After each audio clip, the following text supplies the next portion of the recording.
ক্রীড়া উপদেষ্টা একজন বিজ্ঞ লোক, ওনার এটা নেওয়া উচিত এবং আমাদের ক্রিকেটকে বাঁচানো উচিত। উনি নিজের ক্ষমতা বলে গেছে এই ক্লাবগুলি নিয়ে নাটক আসছে না, এটা তো নাটকের মধ্যে দিয়ে পর্যন্ত আসছে। আরো কত নাটক আমরা দেখতে পারবো। আমি মনে করি যে আপনারা দেখেন, ওই যে প্রথম থেকে আমি বলি যে সবাই যেটা বললো যে ক্লাবগুলি থেকে আপনারা যদি খেয়াল করে থাকেন যে 5ই আগস্টের পরে জেলাগুলি থেকে উনি 10টা উনি কন্ট্রোল করতে পেরেছে, এটা আমার কাছে মনে হয়েছে, এটা আমার ব্যক্তিগত ধারণা। ওনার এখন দরকার ছিল বুলবুলকে বা ওনার ক্যান্ডিডেটকে পাস করার জন্য 13টা ভোট। সেই জন্য কিন্তু উনি সবসময় ক্লাব থেকে 3টা, আপনি যদি খেয়াল করে থাকেন উনি কিন্তু 2টাতেও রাজি হয় না, সবসময় 3টা। তো আমার ধারণা যে ওনার ক্যান্ডিডেটকে জিতানোর জন্যই কিন্তু উনি ক্লাবে, মানে আমার মনে হয় ক্লাবের কাছে দাবি করেছে যে আমরা একসাথে মিলে করি। আপনি কিন্তু দেখেন জেলাতে কিন্তু আমাদের কাছে আসে না, আসে কোথায়? ক্লাবে, বিকজ ওনার এটা দরকার। এবং উনি খেয়াল করে দেখেন যে আপনার 15টা ক্লাব যখন কি করলো, উনি কিন্তু পুরা যাচাই বাছাই করে কিন্তু 15টা ক্লাব, আমি আদালতের এগেইনস্টে কোনো কিছু বলছি না, কিন্তু আপনারা দেখেন যে 6 তারিখ ইলেকশন ইন্টেনশনালি ভাবে এটা 4 তারিখে করা হয়েছে, মানে 2 তারিখে করা হয়েছে, শুক্র শনি বন্ধ, রবিবার এটা আপিল করলো, 6 তারিখ ইলেকশন। তো সবকিছু কিন্তু আমি বলবো যে এটা থ্রু আদালতের মাধ্যমে আমি মনে করি যে এটা, এবং আমি আমার যতটুকু ধারণা যে এই ক্রীড়া উপদেষ্টা একজন বিজ্ঞ লোক, এখন মাসুদ ভাই আমরা যেসব দাবি করেছি, আমার মনে হয় এটা ওনার এটা নেওয়া উচিত এবং আমাদের ক্রিকেটকে বাঁচানো উচিত। আসসালামু আলাইকুম। আসলে হ্যাঁ, অনেকদিন ধরে আমি আছি, আপনাদের সাথে এখনো আছি। এখানে ক্লাবের যে বিজ্ঞ সংগঠকরা আছেন এখানে, এটা এমন একটা প্ল্যাটফর্ম যেটা আমাদের দ্বারা প্লেয়াররা তৈরি হয়, আবার প্লেয়ারদের দ্বারা আমরা খুশি হই যখন একটা রেজাল্ট হয়।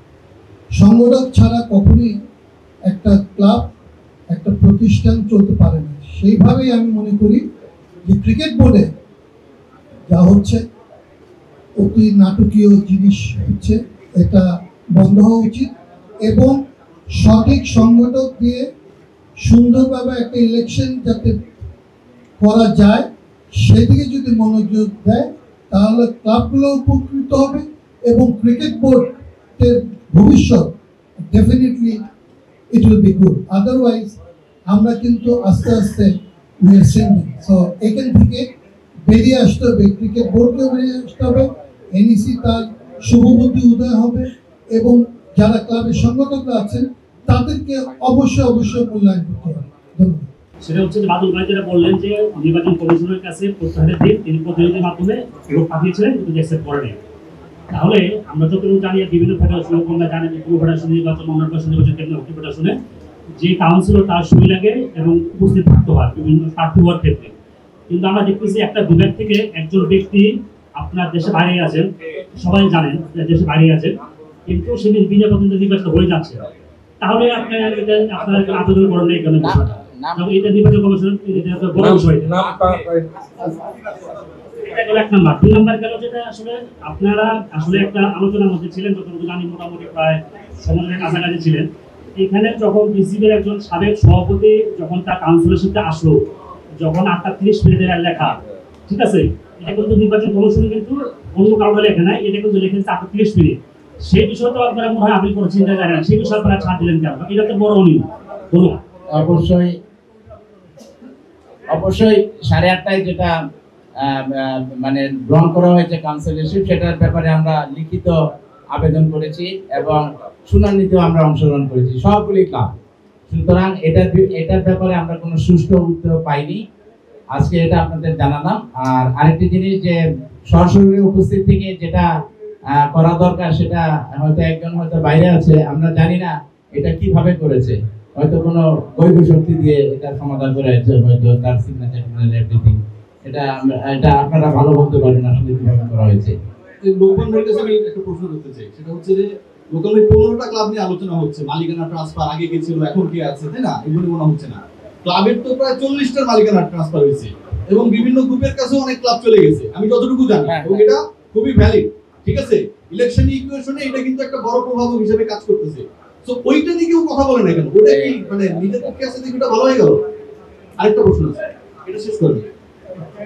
আরেকটা প্রশ্ন হচ্ছে, বাদল ভাইয়ের সাথে তামিমের নাকি অনেক জ্ঞানজাম, জাস্ট জানতে চাই যে তামিমের নামে গেটের বাইরে যেসব লেখা হচ্ছে, 18 বছর একটা ছেলে আমাদের ক্রিকেটে খেললো, বাইরে নোংরা কথা লেখা হচ্ছে আমাদের পোস্টার বয়ের নামে, এটা কি কোনোভাবে সাপোর্টেবল? ক্রিকেট বোর্ড এখন পর্যন্ত এটার ব্যাপারে কোনো অ্যাকশন নেয়নি, ভাবি আছে। অবশ্যই তামিম একজন আমাদের আছেন, আপনারা জানেন যে পঞ্চম পাট্টর একজন আমার সাথে অ্যাকচুয়ালি আমি তো দেশে ছিলাম না, আমি আসার পরে তামিম সাকিব আমরা জানেন যে আমার হাত দিয়ে ওরা এখানে এসেছে। তো আমি ওর সবসময় ভালো চাই, আসলে বিরুদ্ধে বলার ভিতরে আজকে সকালেও সে আপনারা জানেন যে ও আমাকে ফোন করেছে এবং আমার সাথেই আছে এবং আমরা একসাথে কাজ করবো ইনশাআল্লাহ ভবিষ্যতে। বাকি ক্লাবগুলো ভালো হবে। ধন্যবাদ। আমি কিন্তু সবাই বলছি 5 আগস্টের পরে আমার মনে এটাই শেষ। সবাই কষ্ট করতেছে, আমি খুবই দুঃখিত আসলে সবাই কষ্ট করে এখানে আসছেন। আমি খুবই সবাই কষ্ট দেওয়ার কারণ আগে বলে রাখছি যে আপনাদের অনেক অনেক কন্ট্রিবিউশন, কারণ ক্রিকেট নিয়ে আজকে আপনি এখানে ওখানে কালকে পছন্দ ওখানে করে যে দৌড়াদৌড়ি আপনারা করতেছেন ক্রিকেট নিয়ে, এটি বোঝা যায় আমাদের বাংলাদেশের সাংবাদিকরা কিভাবে ক্রিকেটকে ভালোবাসে, কতটুকু আন্তরিক ক্রিকেটের জন্য। ধন্যবাদ। আর আমাদের এখানে কিন্তু আমাদের রেজাউল ভাই আছে, কেউ রেজাউল ভাই পরিচয় করা যায়, আমরা যারা গিয়ে শুনতে উনি বলে আজকে উদ্যোগ করবে সবাই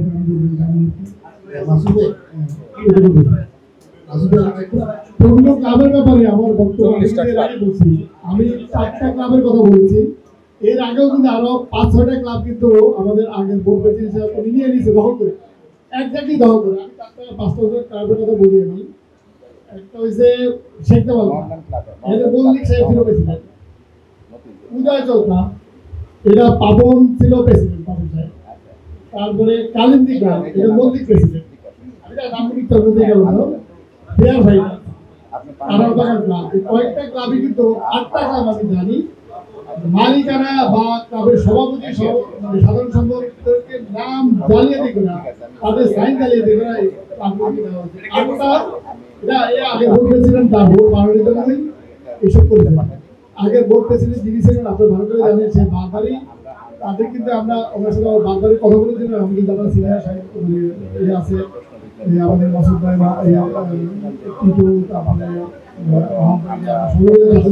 কথা বলেছিলাম আপনি এই সমস্যাটা শেষ করবেন এবং এই ক্লাবগুলি আপনি কোনোভাবে এভাবে চালিয়ে দিতে পারবেন না। এটা প্রমাণ কিন্তু আমি বলছি রাখবো যে উনি কতগুলি ক্লাবকে নিজের ক্ষমতা বলে চেক করে দিতে পারে না বলে দিলাম, উনি কিন্তু লেখা যায় বোর্ড ডাইরেক্টর আমাদের বোর্ডে রাইটার কেউ ভিডিও করেছিল, ওই সবগুলি কিন্তু চেকের পাশে কিন্তু লেখা আছে অ্যাপ্রুভাল বাই বোর্ড প্রেসিডেন্ট, ওটা বোর্ড নেক্সট বোর্ডে অ্যাপ্রুভাল দেবে। এই ধরনের উনি নিজের ক্ষমতা বলে গেছে এই ক্লাবগুলি না নাটক আজকে না, এটা 32টা ক্লাব আপনি চলে গেছে। যাক আমি এত কিছু বলছি না, এগুলি সব সাংঘাতিক। আমি প্রথম থেকে বলছি এটা একটা ক্রিকেটের নাটকের মধ্যে দিয়ে এই পর্যন্ত আসছে, আরো কত নাটক আমরা দেখতে পারবো।